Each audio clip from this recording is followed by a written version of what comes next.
Mom, I just want to let you know that I'm alive, and I hope to be back home as soon as I can be. So love Diesel for me. Love you.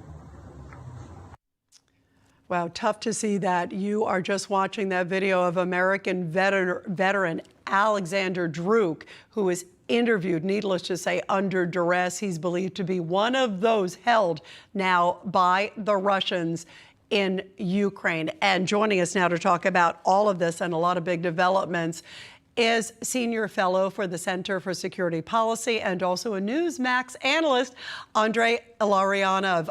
Andrei, first off, it's hard to watch that, to see now that it looks like they had these two Americans. Again, obviously they were not officially there. They went there on their own voluntarily to fight, as they said, for freedom. They felt it was important to fight and defend Ukraine. They did it on their own. They're former military guys. What do you think is going to happen? What is their fate? And how do you think Vladimir Putin is going to use them for propaganda, clearly? Good morning, Rita. This is a very serious event, but among all bad things that happened, probably the best thing that we can hear that they are alive. If they are alive and we can see them, the video appears, so it's some chance that they will be alive and they will come back home alive sooner or later. And this is probably the best part of the news that we can hear right now. Yes, it's true that the Kremlin can use them as hostages for different purposes. But hopefully, the very fact that it is confirmation that they are alive in the Russian hands, so they can be exchanged and returned home. So let's hope and pray that they will be back home soon. You know, you just hit what I was going to talk about in terms of them probably being used for some sort of maybe a high-profile prisoner swap. We know we've already sort of seen that with the Russians and the Ukrainians. And it always seemed the Russians went for sort of high-prize targets that they wanted on their end. Do you see that's where this is going to happen? And I also want to hear your sense of how many other Americans do you think are in country on their own there to help the Ukrainian forces, Andrei? First of all, this is the first time that Americans happen to be in captivity. So that is why it is rather hard to predict how they can be used. It's certainly a possibility that they can be used for some high-profile exchanges. And certainly there is a probability that they can be used in some propaganda pieces. Certainly is a possibility, but the very fact that they are on video, that seems to me is a relatively good sign. We don't know for sure, neither Ukrainians nor any other organizations do provide any information about how many foreigners, and including definitely the citizens of the United States, are right now on the Ukrainian side fighting for Ukraine. We definitely know that these numbers are measured in thousands.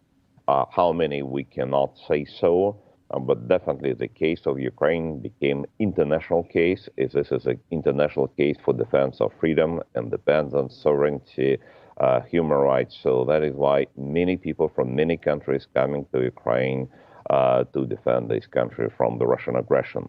And definitely it's not the last U.S. citizen that are on the Ukrainian territory right now.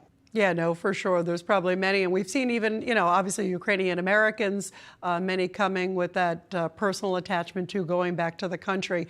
I want to ask you, Andrei, too, because the leaders of France, Germany, and Italy traveled to Ukraine to show support. We also saw Boris Johnson now went of England for a second time.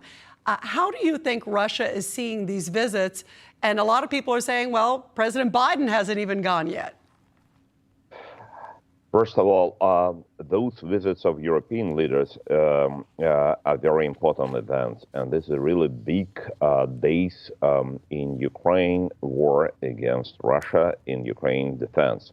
European leaders came with expression of very serious support for Ukrainian case, and they have announced that Ukraine will be invited as a candidate for the European Union at the European summit that will be held later this month. I think it's a very important, though symbolic, gesture, because it's a long way to the full membership of Ukraine into the European Union.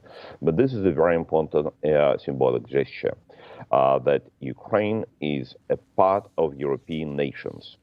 Boris Johnson came to Ukraine for the second time, and now United Kingdom is the number one friend and ally of Ukraine and organizer of the Western support of different kind for the Ukrainian case.